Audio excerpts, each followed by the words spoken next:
Hi everyone, Neon-sphinx here. Today I am doing my very first story review. Now instead of stalling you, let's just get right to it, shall we? Let's begin.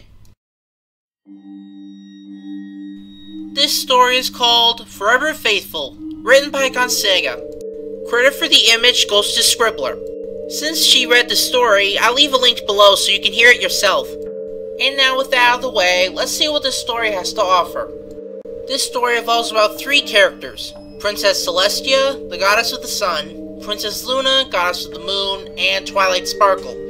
Or a more demonic one, anyway. And if you can't already tell, this is going to be a rather dark fiction I'm going to review. And the reason why? Twilight dies. Enough said. Yeah, that's a good way to start now, is it? Now, I know what you're all thinking, and no, this is not going to be some sort of zombie thing where Twilight comes back from the grave. That would be too stupid and predictable. No, in this story, she doesn't really come back, but death is really mentioned a whole lot here. And here's the reason why. Soon after the incident, Princess Celestia was in her room when she got a letter. Alone, this isn't too ominous, but this letter came from Twilight Sparkle. And let me recap by saying that she's no longer alive in this story. As the story progresses, Celestia keeps getting more and more letters from the deceased Twilight Sparkle. And with each one of those letters, Twilight Sparkle becomes more and more, well, demonic. And as such, she's beginning to like it. Although at first she says she's trying to come back, but after seeing she has much more power than she used to be, she doesn't really bother with it. And this same power becomes even more so as time goes by. So much so, in fact, she admits herself that she's even more powerful than Celestia herself. And considering that she is a god in this world, that is pretty darn powerful. Now that alone is ominous right there. But the more ominous thing is what the letters actually say. After the first two, Twilight Sparkle begins doing some murderous work, the main six being the target. And here is the order: Rainbow Dash, Pinkie Pie, Fluttershy, Rarity, and finally Applejack.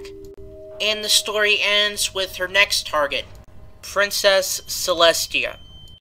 Okay then, that's Forever Faithful in a nutshell. Now for ratings.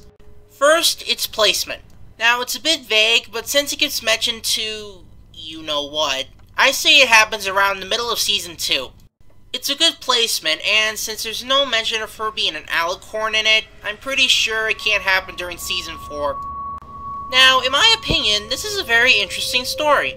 There isn't exactly a haunting, which is what you usually get with these kind of stories, either that or zombies.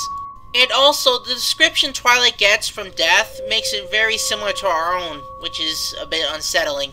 With more people coming in, she describes it as more like her own world, with trees, grass, breeze, that sort of thing. And at the beginning, it's just cold and black, like the screen. Now, there are two things I want to point out, but the story explains them as to how it makes sense. The very first thing is how Twilight is able to send the letters at all. And the second thing is how it's said that Celestia is going to die soon. Both are put in a way that makes a lot of sense. First, the letters. Up until Season 4, it was Spike the one that sent the letters, not Twilight. So it's kind of confusing how she's able to send the letters without his help. But due to the earlier mention of her having much more power now, it will make a little more sense of how she's able to do so.